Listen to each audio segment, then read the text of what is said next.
Welcome to the discussion. My guests today are Jeff Fowler, the Chief Information Officer at the Bureau of Intelligence and Research at the Department of State, Rodney Alto, the Director of Global Infrastructure Office at the Central Intelligence Agency, Andy Gomer, a highly qualified expert focused on transport with the Defense Information Systems Agency, Jim Westdorp, the Chief Technologist at Sienna Government Solutions, and Colin Gosnell, the Head of Solution Engineering at Comcast Government Services. Gentlemen, welcome to the discussion. Let me set a little context for our discussion today. For every agency, the network is the heart that pumps the data to the system to make the systems and applications run smoothly. Everyone likes to say data is the new oil, but if the network isn't finely tuned, if it can't handle the ever-increasing amounts of information, or if it's stuck using old technology, then the oil, if you will remain stuck in the ground. Without a doubt, agencies who had modernized their networks fared better than those who didn't over the last few months of the pandemic. Agencies need to consider those lessons learned from the coronavirus pandemic and how to apply them over the next 6 months or even the next 6 years. This means understanding how the as-a-service and hybrid cloud models work and helps ensure that you are prepared for future surges and declines in services. And then the modernized network will also play a key role in securing data and applications. This is another one of those benefits, if you will, that can't be overlooked or undervalued. In 2019, the Federal CIO Council released a white paper about what the future of federal networks could look like. The council said network modernization will be at the heart of the new digital economy and tomorrow's government. The paper highlights the need for networks to handle emerging technologies such as AI, machine learning, new industrial sensors, the proliferation of Internet of Things devices, and the rise of the mobile workforce. And of course, all of the expected implementation of 5G mobile networks, which will fundamentally change mobile and computing to the edge, increasing the adoption of things like software-defined wide area networks, SD-WAN, and that will help change the way networks are managed and operated. So how to prepare, make sure their networks thrive? Well, that's where our guests come in. I opened up a big door. I'm going to ask Rodney to walk through it to start us off. The current state of your network at the CIA, the architecture behind it. I know things may be a little sensitive, but just give us a sense. Where is the CIA today? How's your network looking today, and how will it look in the future? Jason, good morning. The CIA has a network with global reach and capacity that today is focused on 3 topic areas. Resiliency. In our business, network outages are not tolerated as policymakers, our IC partners, and our warfighters depend upon the information CIA must deliver 24/7 by 365. So resiliency is incredibly important. Security. Our networks deploy the highest security standards available, and then we build upon those security standards to make sure our networks are secure all the time. And finally, mobility. Our networks are built to be agile in response to our mission demand, and we need our networks to go where mission is, anywhere, at any time. So those are the 3 primary topic areas from where we're focused on today at CIA. So you hit upon a bunch of keywords: resiliency, we saw that during the pandemic; security, again, and then mobility. I know from an architecture standpoint, without getting into the nitty gritty too much, this is something that CIO has been working on for I know the last 8-10 years, of really getting you to this point. I mean, it's from where you are today, from where you were 8-10 years ago, things obviously are much different. Yeah, Jason, I think that's fair. I would argue that in our business space, resiliency is driving how we operate every day.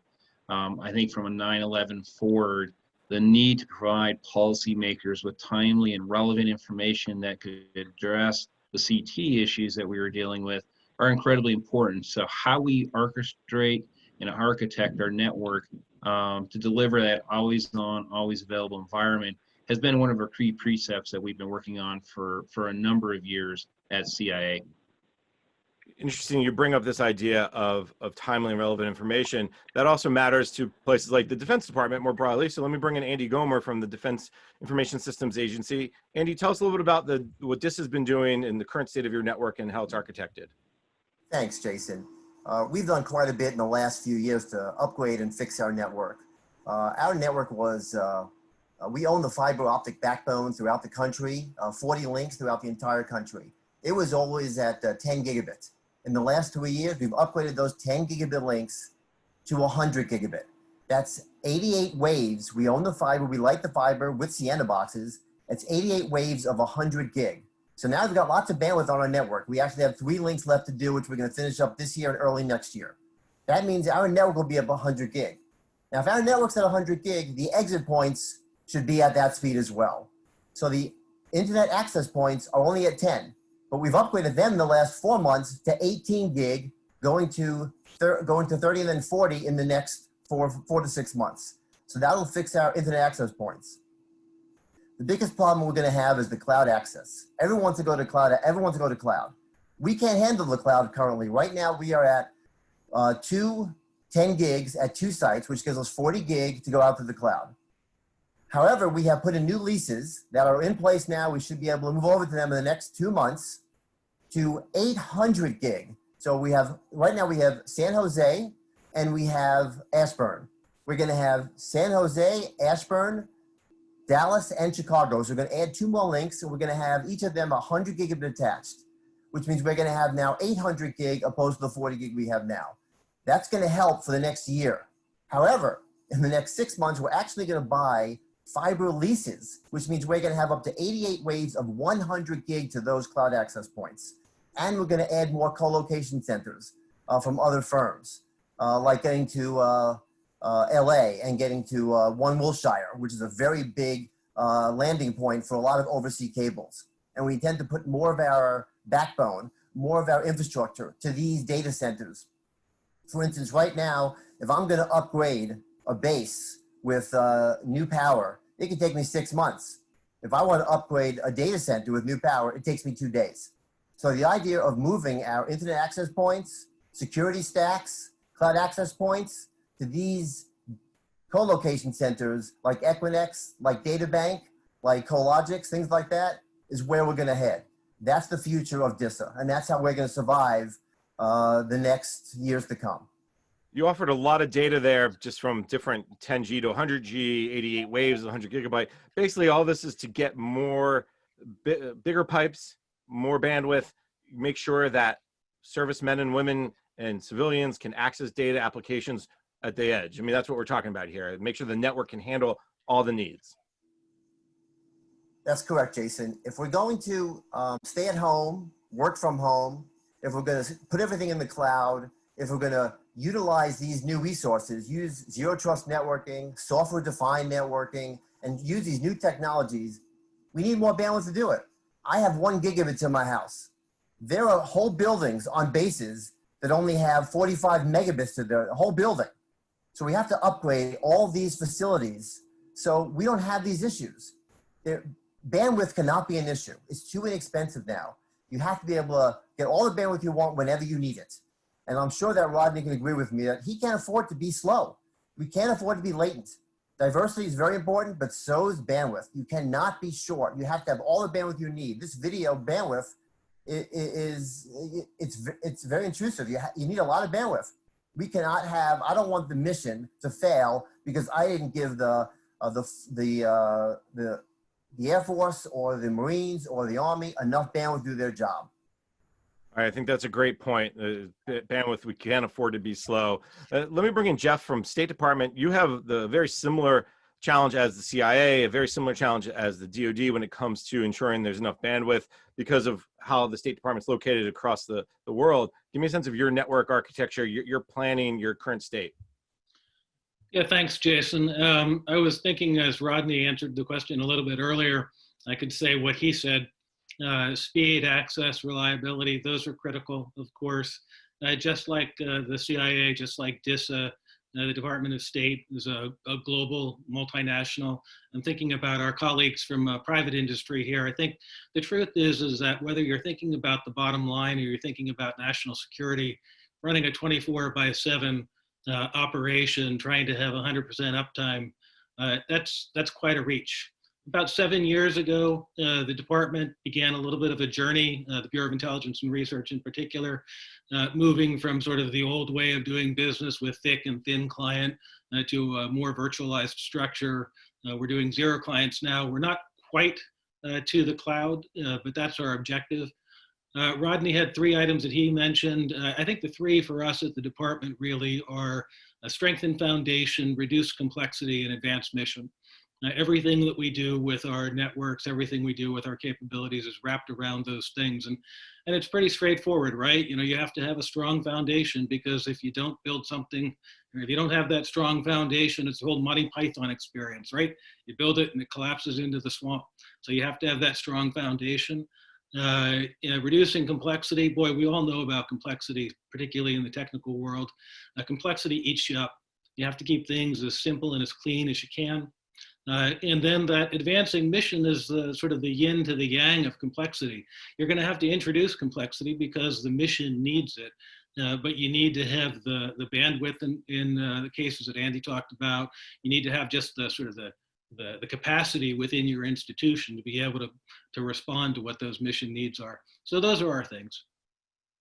When you talk about the move to thin client, zero client, that's the idea where everyone's using a virtual desktop interface of sorts, or they don't have the big block under their desk anymore for not unclassified, at least, right? Right. No, that's exactly right, Jason. And that's obviously, when it comes to the network, that makes things easier because you're able to, again, we'll get into this maybe a little bit later, but push updates, push security. That's that first step toward that, if you will. I think what a lot of people see as the future of SD-WAN and other kind of software-defined networking. No, that again is absolutely right. I mean, it's about reducing that complexity, making it easier to upgrade, making it easier to push out updates to the system. And when there are problems, and there always are, easier to correct them as well. All right, let me bring in our private sector folks, and let me start with Jim from Sienna. Jim, give me a sense of you're listening to what Jeff and Rodney and Andy said. You're talking to clients. How does this? What are you seeing? What are you hearing from your clients? And react a little bit to what they're saying. Yeah, sure. Appreciate the chance to comment. And yeah, what we've heard from CIA and state and DISA. That actually mirrors very well what we're seeing in the larger set of our customer base. Most enterprises have the same sorts of problems associated with scale, with complexity, with security. And Andy talked a little bit about the move from 10 gig to 100 gig, which we've been seeing. Really, that's actually been going on for the last decade or so, and we're actually getting prepared for what we believe the next capacity migration is. It's still very early days. It's kind of like LTE to 5G, right? It's going to be happening for the next decade, but what we think is going to be happening next from a capacity perspective is most folks have made the move from 10 gig to 100 gig, but now, especially between the large data centers, we're seeing the need to move beyond 100 gig to 400 gig. And actually, some of our wavelengths now are actually capable of supporting up to 800 gigs. So, another between 4 and 8, call it an easy factor of 10 in terms of capacity increase on a given wavelength that we're now able to provide. And it's going to be seen initially between data centers, but it's also going to propagate out towards the edge of the network, and really, again, just respond to the need for the continuing demand for capacity in the networks. And so, Sienna as a technology and network equipment provider is responding to that and providing capabilities that are going to allow our service partners, like Comcast, like DISA, and the major enterprise and agencies to upgrade their networks even further when the time comes. I'll also say that when we look at the network architectures and the things that are important in the network today, we've certainly seen a move towards more support for the data centers. Again, echoing what we've heard, the data centers becoming more important. But another evolution that we're seeing is that there are actually more data centers. We're seeing a move from yes, the mega data centers that the content service providers have come up with. Those are there, and you're hosting Office 365 and the various applications to service or in the big cloud centers. But particularly when we're talking about distributed computing and some of the missions which need capabilities closer to the edge, we're seeing more of the smaller data centers to respond to some of the needs for quick response time. So we're seeing that. And to Jeff's comment, I want to talk a little bit about complexity. And so as capacities have gotten higher, as the number of endpoints have gotten higher, as the number of services that we want to propagate and provide over the networks get larger and more complex, inherently the overall complexity of the network goes up. And we need, as network providers, as network equipment providers like Ciena, to provide a way to deal with that complexity so that it doesn't impact the end users. So there's a big push from our customers and for us as a supplier as well, to providing tools to manage that complexity. And what that means is various kinds of automation tools and orchestration tools that allow operators to provide better services and more dynamic services for their users, but to do it in a way that doesn't scale with the network. Networks doubling, tripling in capacity. We can't afford to double and triple the amount of time and effort it takes to run that network. So those are some of the things that we see playing out in the marketplace. All right, there's plenty to follow up with you, but let me bring in Colin from Comcast Business as well. I want to make sure you get a chance to talk here in this segment. Colin, give me a sense, give me some reaction to what you've heard from our government guests. Sure. Jim hit on a lot of the complexities that carriers are seeing today to meet new requirements that are coming out of the federal government.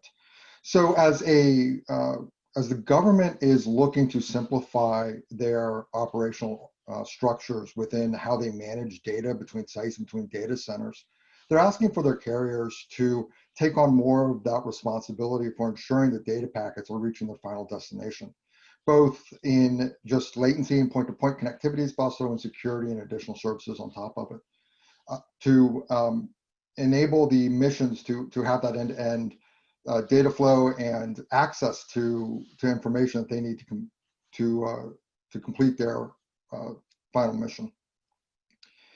What Comcast does is we focus on the access elements, and this is one of the areas that is very complex when it comes to a network architecture. We leverage the access infrastructure that we have in place to enable that connectivity from the end site into those data center facilities or the larger architecture of an agency, so that each individual location can act as a part of a whole throughout the entire network.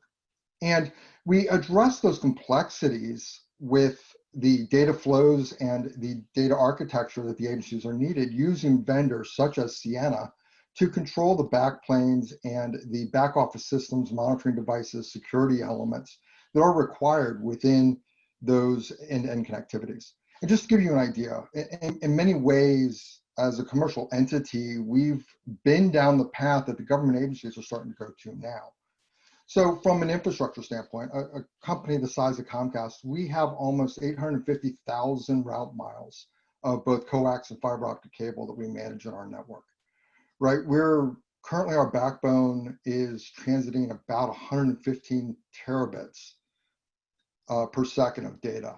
So when we talk scale, your commercial vendors really are experienced in dealing with that scale and have the tools and the knowledge to do that.